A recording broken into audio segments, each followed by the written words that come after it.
Bueno, pues nada, contento de poder estar en esta tarde con ustedes.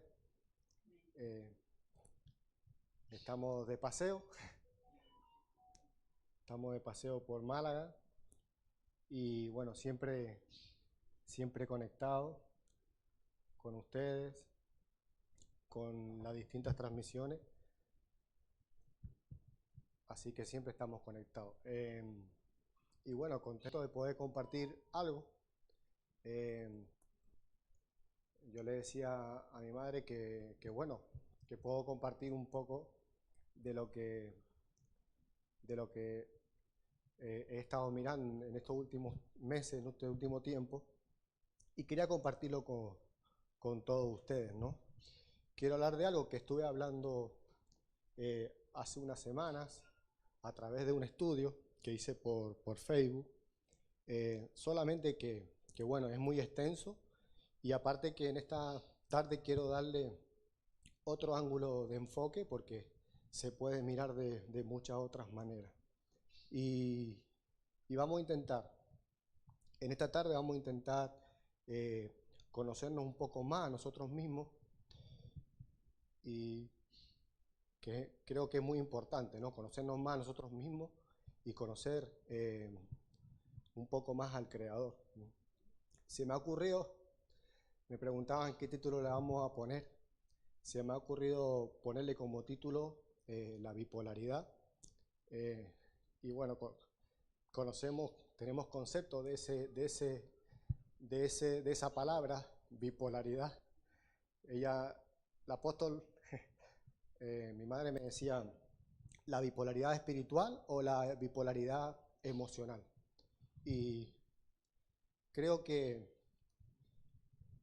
creo que para Dios es algo más universal, ¿no? Que eso. Vamos a entenderlo poco a poco. Voy a intentar no hacerlo muy extenso. Eh, pero nosotros como creación, eh, como seres humanos en la Tierra, tenemos una peculiaridad que nos hace muy distintos al Creador. Y, y que tenemos que ser bien conscientes de esos dos extremos, entre nosotros y el Creador. Porque si no, cometemos muchos errores acerca de a la hora de describirlo al Padre. Pensamos, usted se piensa como, usted piensa que como usted piensa, eh, como es usted, es Él. Y que como usted piensa, piensa Él. Y que Él está en todo de acuerdo con lo que usted piensa y yo pienso. Y si yo hago, por ejemplo, un juicio con respecto a algo, a alguien, pensamos eso, eh, que eso es definitivo y se lo atribuimos a Dios. Y nos basamos y nos apoyamos en que Él está de acuerdo conmigo y porque pensamos así y en realidad vamos a ver de que esto es una inconsciencia de parte nuestra. Y es porque indirectamente pensamos que tenemos la imagen correcta de Dios. ¿Por qué? ¿No? ¿Por qué nos equivocamos tan fácilmente de esa manera? Yo les voy a decir por qué. Porque a usted y a mí les han enseñado mal, nos han enseñado mal. A ustedes le han dicho que es imagen y semejanza de Dios. Y usted cree eso y está seguro de eso y tiene ese principio, practica ese principio, camina en ese designio y se fundamenta justificado en ese principio. Y luego hacemos lo que queremos sin ser conscientes de que constantemente estamos absolutamente errados. ¿Mm? Yo pregunto, usted y yo, nosotros, ¿hemos sido creados conforme a su imagen? ¿Usted, usted está seguro de eso? Porque, porque eso nos han dicho durante toda la vida. Durante toda la historia se ha dicho. Hasta creemos que lo hemos leído. Sin embargo, la Biblia no dice eso. La Biblia dice otra cosa. Vamos a verlo en Génesis. Génesis 1:26. Génesis 1:26.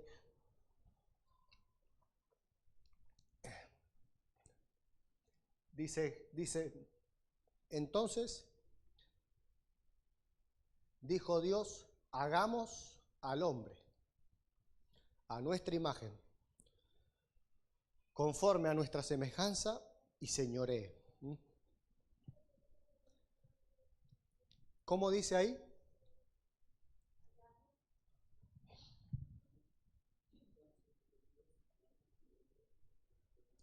¿Por qué usted dice que dijo Dios, voy a hacer al hombre a mi semejanza?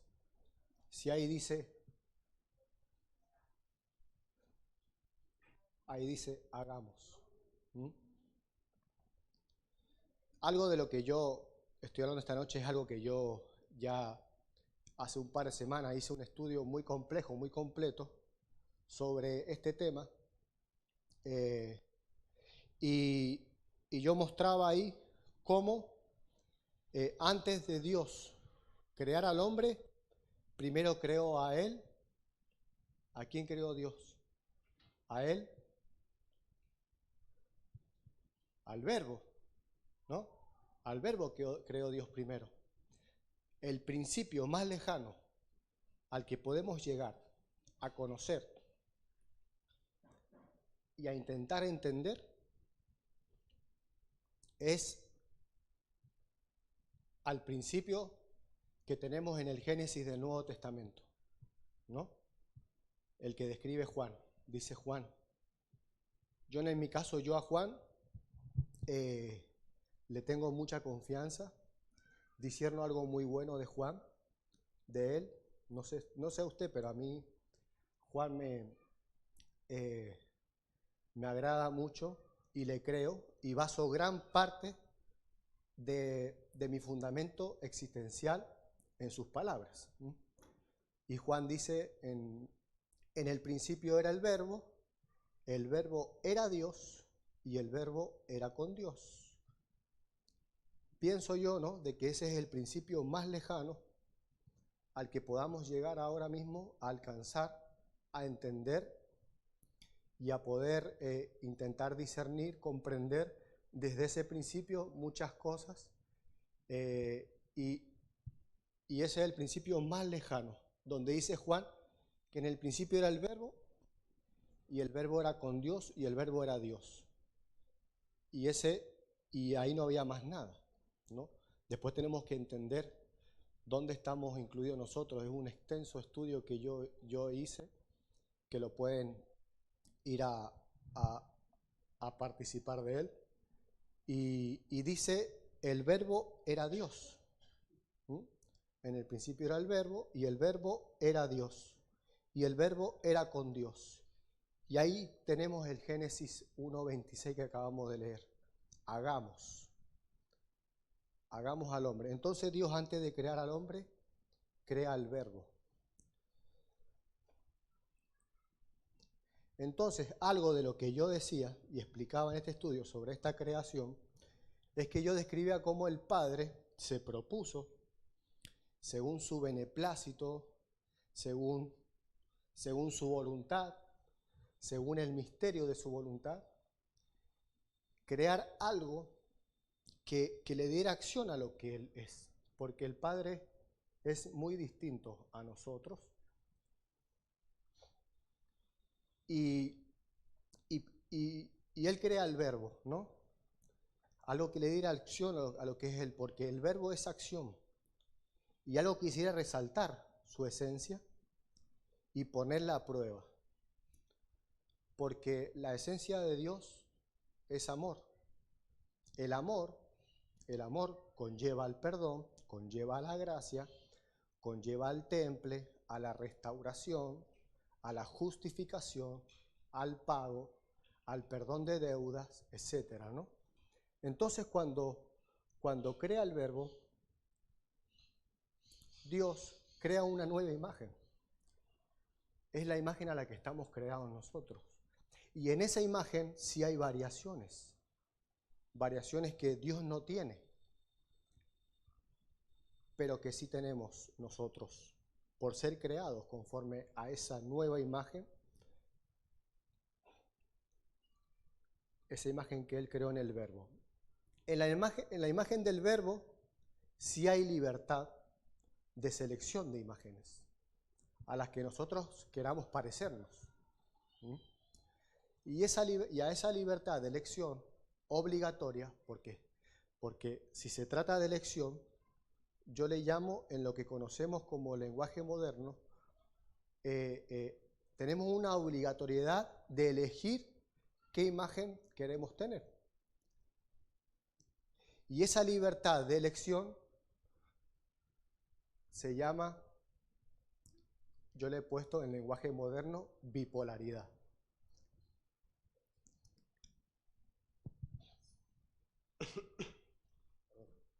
Entonces, ¿a qué parte del Verbo nos parecemos? ¿Mm? ¿A la que se parece a Dios o a la que se parece a la imagen que nosotros mismos nos podamos crear y formar con la libertad que se nos dio? Y tenemos esos dos polos. Ahora, no nos podemos parecer al Padre todavía, a la imagen original, porque aún no hay pleno conocimiento de la totalidad de su esencia. Pero sí estamos trabajando, ¿no?, en conocer la imagen del Creador. Pero Pablo dice lo siguiente en 2 Corintios 3:18. Pablo dice que por tanto nosotros todos, dice, mirando a cara descubierta como en un espejo la gloria del Señor, somos transformados de gloria en gloria en la misma imagen, como por el Espíritu del Señor. Pablo entiende bastante, entiende mucho, aunque él tiene una imagen, una gran imagen original del Creador, pero él trabaja y entiende de que tiene que seguir transformando su imagen. Igual lo dice en Colosenses 3:10.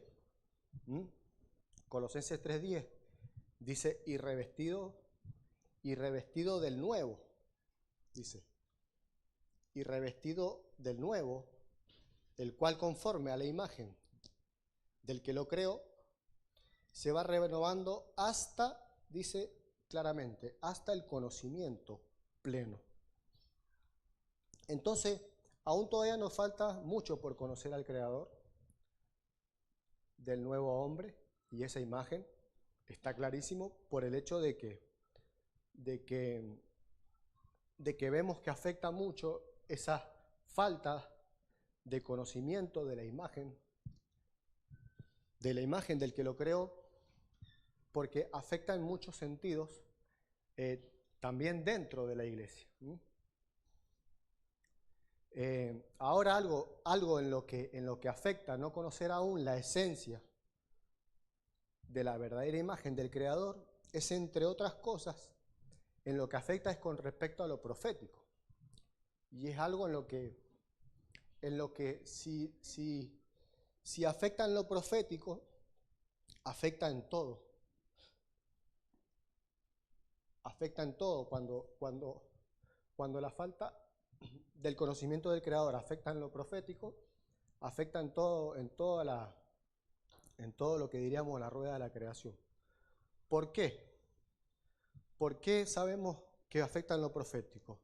Porque si usted consiguiera meterse dentro de la mente del Creador, sabría pensar en qué el Creador, Él haría y en qué Él no haría. ¿Mm? ¿Por qué? Porque usted tampoco no lo haría. ¿Mm? ¿Debido a qué? A que usted y el Creador son la misma imagen y tendrían la misma actitud de acción y de actuación. ¿Mm? Vamos a ir a Santiago 1:16, porque ahí dice algo sobre el Creador, algo que dice Santiago y que creo que hay que entender la profundidad de ese verso. Dice Santiago: amados hermanos míos, no erréis. Habrá que ver qué quiere decir con no erréis, en qué erramos, ¿no? Dice: toda buena dádiva y todo don perfecto desciende de lo alto, del Padre de las luces, y ahí dice claramente, en el cual no hay mudanza ni sombra de variación. Y por ahí yo creo que a Dios le hemos puesto un poco de bipolaridad. Cuando hablamos de Dios, de lo profético, de su propósito para con la creación, para con la tierra, yo veo que la gente como que se contradice. La bipolaridad por ahí es como una constante contradicción. Decimos algo del Creador, decimos algo del Hijo y después decimos algo en contra de su esencia. ¿En qué no hay sombra de variación en la verdadera imagen del Padre? Lo dice Juan, ¿no? Primera de Juan 1:5. Por eso le digo yo que me cae bien Juan. Este es el mensaje que hemos oído de él y os anunciamos. Juan es uno de los hombres que 1:5. Juan es uno de los hombres que menos se contradice en sus escrituras, en sus cartas. Dice: Dios es luz y no hay ningunas tinieblas en él. Dios es luz, Dios es amor. Y por lo tanto, dice Juan, no hay nada negativo que sale de él. De él solamente sale amor. Dijimos al principio que el amor conlleva al perdón, a la salvación, a la restauración, a la gracia, a todo lo que usted le pueda adjudicar dentro de las variantes de los frutos del amor. Entonces, entendiendo eso, de que en él no hay variación de sombra, sino que hay solo amor, ¿por qué digo que el desconocimiento afecta tan claramente en lo profético, que vemos constantemente en el 99% de los casos sobre la iglesia en todo el planeta? En Romanos cuando dice Pablo: ¿qué nos separará del amor de Dios? ¿Qué nos separará de la esencia sin sombra de variación de él? Dice: ninguna otra cosa creada nos podrá separar del amor de Dios, ni lo presente, ni lo porvenir. Pablo viene hablando de la manifestación de los hijos de Dios que la creación está aguardando y la espera, ¿no? En Romanos 8 está todo eso. Si quiere buscarlo, Romanos 8:34. Dice primero Juan, Pablo, porque el anhelo ardiente de la creación es el aguardar la manifestación de los hijos de Dios. Y el 34 dice: ¿quién es el que condenará? Pregunta Pablo. Yo vengo hablando de lo profético porque lo profético condena mucho. Y cuando yo con lo profético condeno, estoy haciendo algo en contra de la esencia, de la imagen del original. ¿Quién es el que condenará? Dice Pablo. Sabemos, ¿no? Sabemos eso. Dice lo que sucede. No sé si están de acuerdo conmigo lo que sucede en lo profético, ¿no? Pero dice en el 35, ¿quién nos separará del amor de Cristo? Y viene hablando viene hablando de las cosas que muchos declaran: tribulación, angustia, persecución, hambre, desnudez, peligro o espada. Lo dice Pablo. Todo lo que podamos llegar a decir a futuro, lo que puedan decir por allí con respecto a lo profético, ¿no? Tribulación, angustia, persecución, hambre, desnudez. ¿Quién podrá separarnos del amor de Dios? ¿Quién podrá separarnos de la imagen original? Dice: por lo cual estoy seguro, el 38, de que ni la muerte, ni la vida, ni ángeles, principados, potestades, ni lo presente, ni lo porvenir. Está hablando de lo profético. Ni lo porvenir, ni lo alto, ni lo profundo, ni ninguna otra cosa creada nos podrá separar del amor, de la esencia, de la imagen de Dios que es en Cristo Jesús. Porque el anhelo de la creación es el aguardar la manifestación de los hijos de Dios.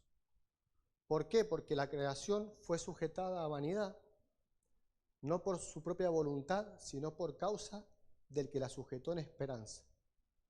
O sea, por falta de revelación de semejanza, la creación está sujetada a vanidad. Santiago habla y dice, ¿no?, sobre la rueda de la creación, que la lengua inflama la rueda de la creación por falta de revelación. ¿Por qué? Porque profetizamos, hablamos y decimos conforme a la imagen que tenemos del Creador. Por eso la rueda de la creación está inflamada. Yo esto lo hemos hablado con mi madre hace mucho tiempo y nosotros pensamos igual, ¿no?, en este sentido, porque también la creación misma será libertada de la esclavitud, de la corrupción, a la libertad gloriosa de los hijos de Dios, porque sabemos que toda la creación gime a una y aún está con dolores de parto hasta ahora.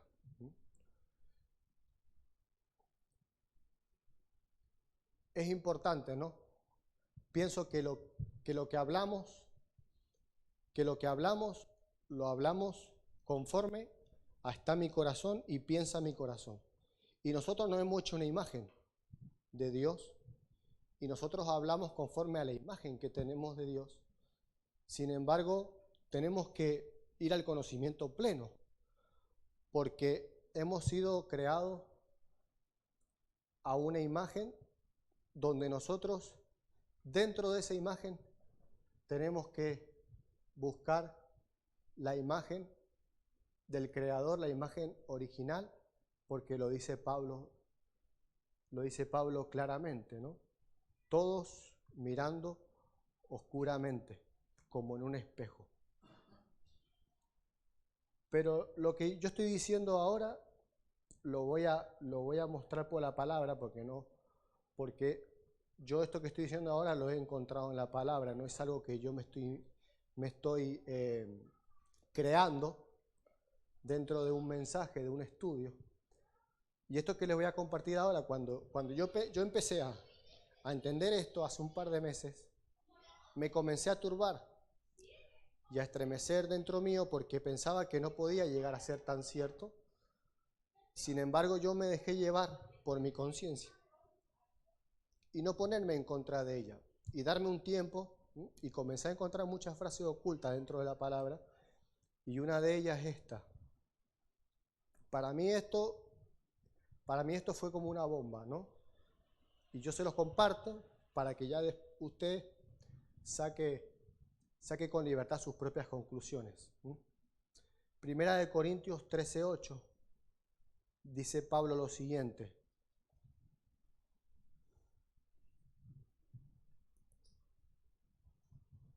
Dice Pablo: el amor nunca deja de ser, pero las profecías se acabarán.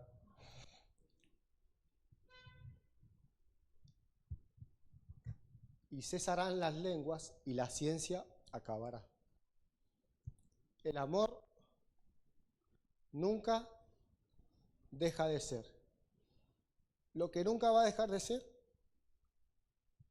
es la imagen del Creador original, con su esencia, el amor. ¿No? Dice, pero dice Pablo, las profecías se acabarán. O sea que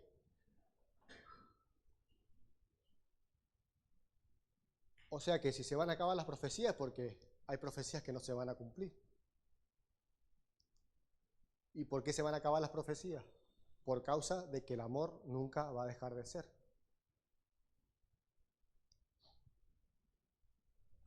Y también lo dice con la ciencia acabará. ¿Por qué? ¿Por qué dice Pablo esto? Dice, porque en parte conocemos. Antes decía Pablo, hasta que lleguemos al conocimiento pleno.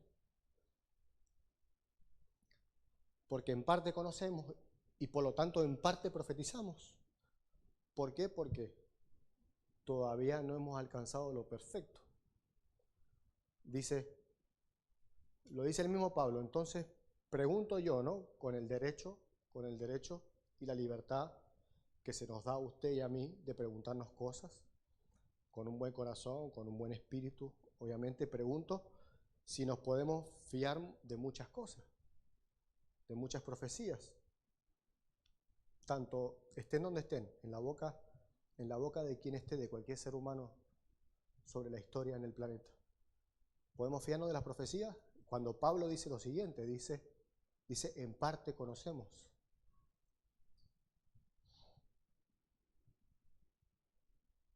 Y él mismo duda, dice, las profecías se acabarán. O sea que algo de conciencia tiene Pablo y dice esto, ¿no? En parte profetizamos. Por eso yo cuando encontré este verso, empecé un poco a aliviarme, porque mi conciencia me decía, no puede ser que yo esté creyendo algo, viendo algo,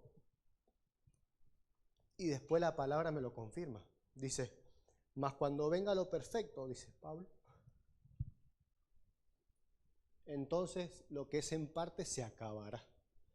¿Cuándo se va a acabar la profecía y la ciencia? Cuando venga lo perfecto. Entonces, cuando yo era niño, hablaba como niño, pensaba como niño, juzgaba como niño. Otra de las cosas que tiene la falta de la imagen, aparte de hablar proféticamente, erróneamente, condenación, entre otras cosas, espada, desnudez, hambre, persecución, también el juzgar como niño. Profetizamos como niños y juzgamos como niños. Ahora vemos por espejo oscuramente, dice el verso 12, vemos por espejo oscuramente, mas entonces Dios sabrá, veremos cara a cara. Ahora conozco en parte, pero entonces conoceré como fui conocido. Ahí está hablando Pablo de algo más cercano a la imagen original. Y otra vez dice, ahora permanecen la fe, la esperanza, que es lo que tenemos hoy en día, cada vez en mayor nivel, estatura, y el amor. Pero el mayor es la esencia de el mayor de todas las imágenes, la mayor de la imagen del Creador es la que manda, es la que va a mandar, es la que va a triunfar. Es la que profetiza el porvenir verdadero. Por eso dice que la mayor de ellas es el amor. Nosotros en parte, ¿no? Conocemos y en parte profetizamos, condenación, pero Cristo que mostró al perfecto, no vino a condenar al mundo, sino vino a salvar al mundo. Y cuando venga lo perfecto, todo lo que es en parte se acabará. Ahora, miren, fíjense en esa acción de sentar al Dios que nosotros queremos, tener la imagen del Dios. Nosotros cada uno tenemos un Dios, una imagen, y sentar al Dios que nosotros queremos y nos acomodamos para justificarnos en nuestros argumentos y de que Dios nos apoya en nuestra filosofía, en nuestra propia sabiduría. Esa acción la llama Pablo la acción del misterio de la iniquidad. Y Dios mismo, dice Pablo, que la permitió y la permite. Está en sus designios, y de allí, a pesar de ser nosotros idólatras, de tener un Dios que no es el Dios verdadero, de hacernos imagen, y servir a otro Dios, Él no tiene sombra de variación y nos sigue amando, porque en Él no hay tinieblas, en Dios no hay bipolaridad ni nada de eso. Entonces no le atribuya a Dios algo que Él no es. En conclusión, ¿somos imagen y semejanza de Dios nosotros? Bueno, sí, somos, pero de la nueva naturaleza que Él creó y que Él formó, y por eso dijo Dios, hagamos al hombre a nuestra imagen y semejanza. Pero Dios en Él mismo, Él es único. O sea que, pensando yo, ¿no? Si nosotros fuéramos como Dios algún día, dentro de 1000 años, ¿no? Si nosotros fuéramos como Dios, alcanzáramos la estatura de Dios y la esencia de Dios, siendo de la naturaleza que estamos entendiendo hoy en día, en la que hemos sido hechos, podríamos decir en un sentido bueno y exagerado de la palabra de que seríamos igual a Dios o incluso más grande que Él, porque tendría mayor mérito ser como Él, pero con nuestras debilidades, nuestras dificultades y nuestros límites.